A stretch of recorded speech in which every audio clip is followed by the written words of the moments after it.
Willow Creek was the epitome of suburban tranquility. Manicured lawns stretched out under the summer sun. Children's laughter echoed through the streets. The aroma of freshly cut grass and blooming hydrangeas filled the air. It was a place where dreams were meant to blossom. A place where families thrived. At least that was the facade. Behind the perfectly painted shutters and pristine white picket fences, secrets simmered. And in the Thompson household, a storm was brewing.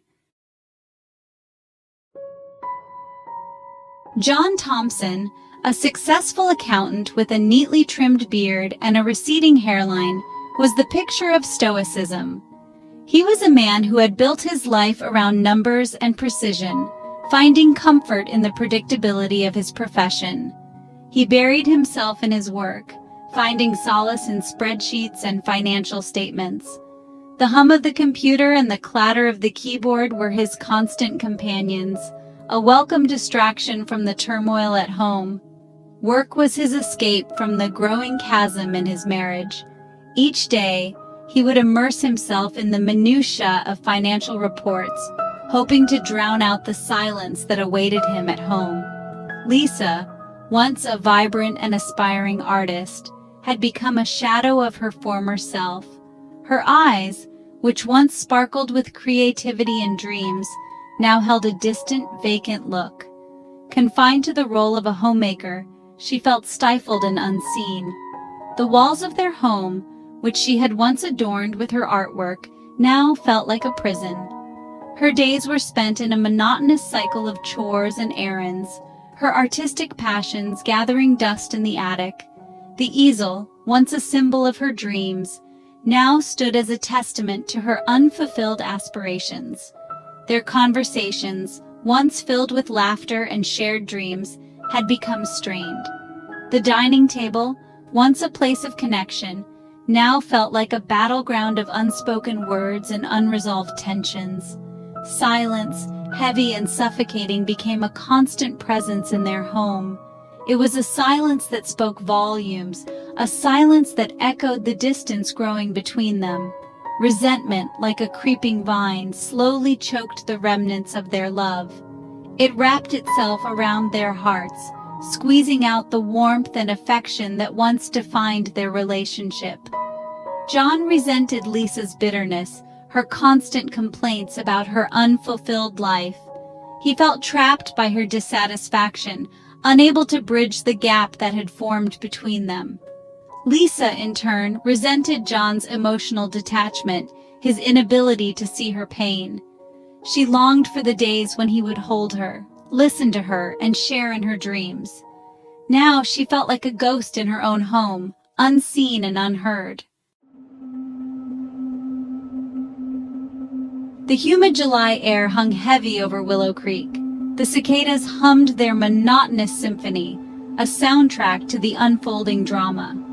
John sat in his study, the blue glow of his computer screen illuminating his face. He was lost in a labyrinth of numbers, seeking solace in their order and predictability. Lisa sat alone in the living room, clutching a glass of wine, her eyes fixed on the flickering television screen. Neither of them spoke. The silence was deafening. Dinner had been a silent affair, punctuated only by the clinking of silverware. The tension, always simmering beneath the surface, was reaching a boiling point. A careless remark, a misplaced word, and the fragile peace they clung to shattered. "Why can't you be more like Tom?" Lisa's voice, sharp and laced with accusation, sliced through the silence. It was a familiar refrain, one that had echoed through their home countless times before. Tom, their next-door neighbor, was the epitome of suburban success. He had the perfect job, the perfect house, and the perfect family. He was everything John was not: outgoing, charming, and attentive to his wife. Tom seemed to have it all, and Lisa never missed an opportunity to remind John of that. John flinched at the comparison, his jaw clenching. The weight of Lisa's expectations bore down on him, a constant reminder of his perceived inadequacies. "Here we go again," he muttered under his breath, his eyes still glued to the computer screen.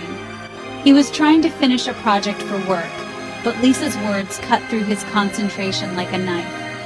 "Don't you dare dismiss me, John," Lisa hissed, her voice rising in anger. She was tired of being ignored, tired of feeling like she was second place in John's life. "I'm tired of feeling invisible, of living in your shadow." Her voice cracked with emotion, years of pent-up frustration bubbling to the surface. Her words, fueled by years of suppressed frustration and resentment, tumbled out in a torrent.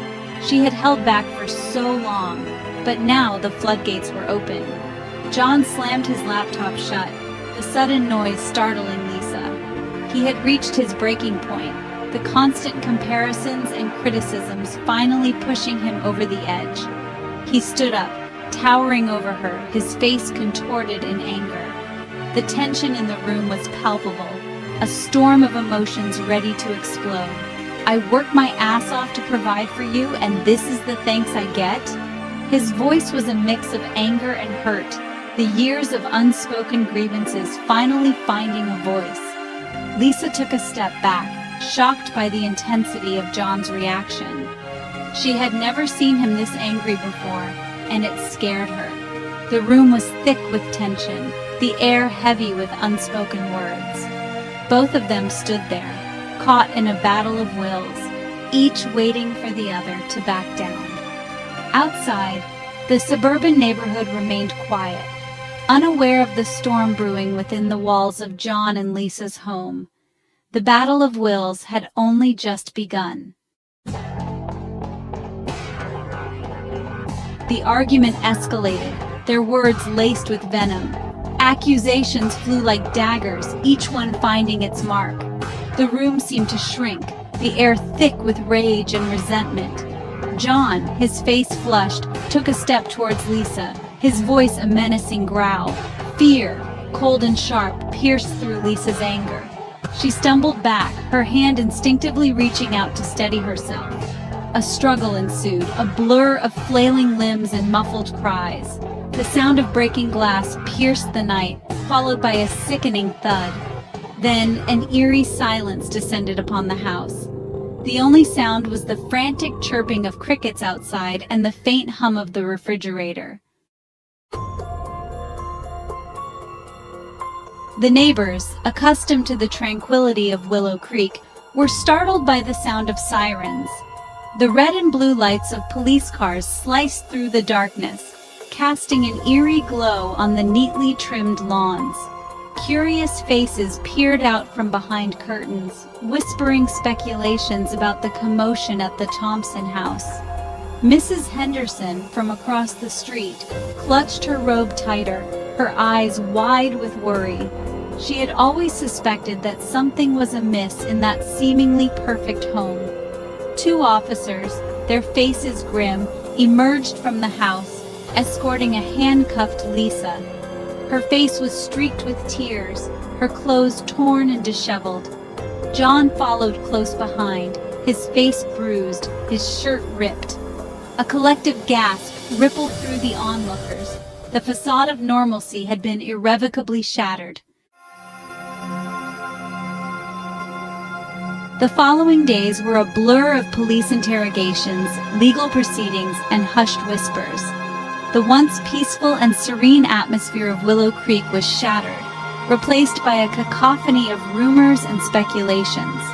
The community, which had always prided itself on its close-knit nature, now found itself grappling with the harsh reality that one of their own was at the center of a scandal. The news of the domestic disturbance at the Thompson residence spread through Willow Creek like wildfire. Neighbors who had once exchanged pleasantries over white picket fences now gathered in hushed circles, their conversations tinged with shock and disbelief. The sight of police cars and yellow tape around the Thompson house became a daily reminder of the chaos that had erupted in their midst. The idyllic suburban bubble had been burst, replaced by an unsettling sense of unease. The streets, once filled with the laughter of children and the hum of lawnmowers, now seemed eerily silent. The overcast weather only added to the gloom, casting long shadows over the neatly trimmed lawns and pristine driveways. John, his face bearing the physical and emotional scars of that night, retreated further into himself. The once vibrant and outgoing man now spent his days in a darkened living room, the weight of his trauma evident in his vacant stare. Friends and family tried to reach out, but their efforts were met with silence. He barely registered the concerned looks from his colleagues, the whispers that followed him down the hallway.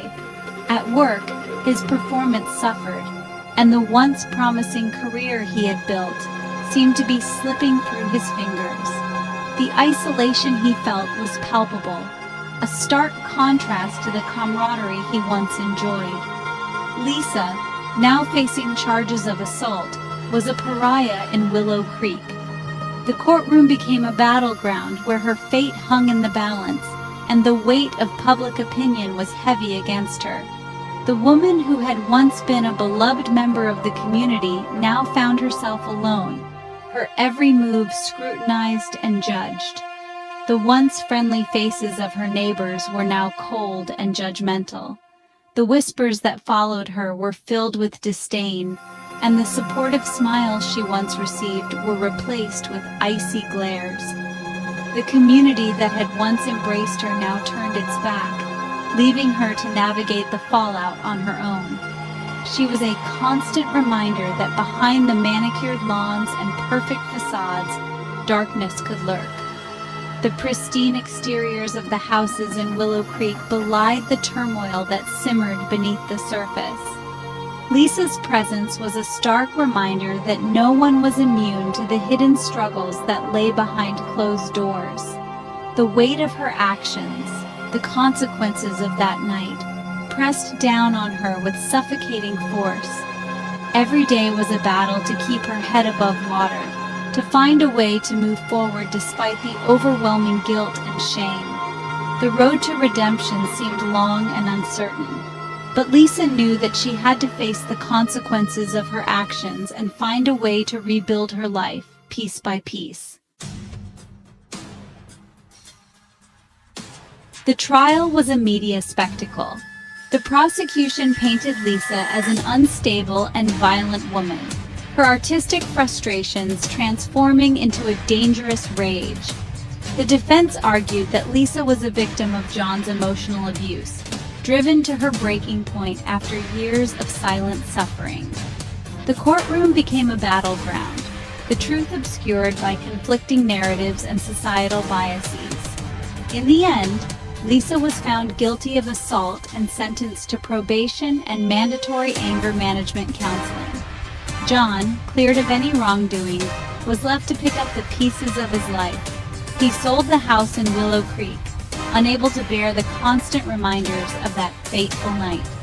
The quiet suburb, once a symbol of his success, now represented his failure. The tragic events that unfolded in Willow Creek serve as a stark reminder that domestic violence can affect anyone, regardless of socioeconomic status or outward appearances.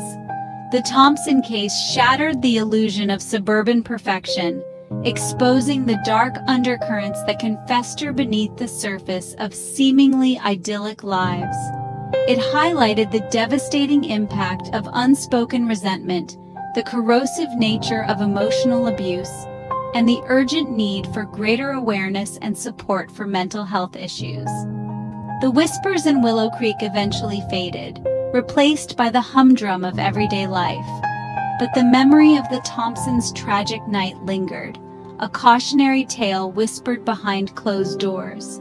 It served as a reminder that behind the carefully constructed facades of success and happiness, darkness can lurk, waiting for the right moment to erupt.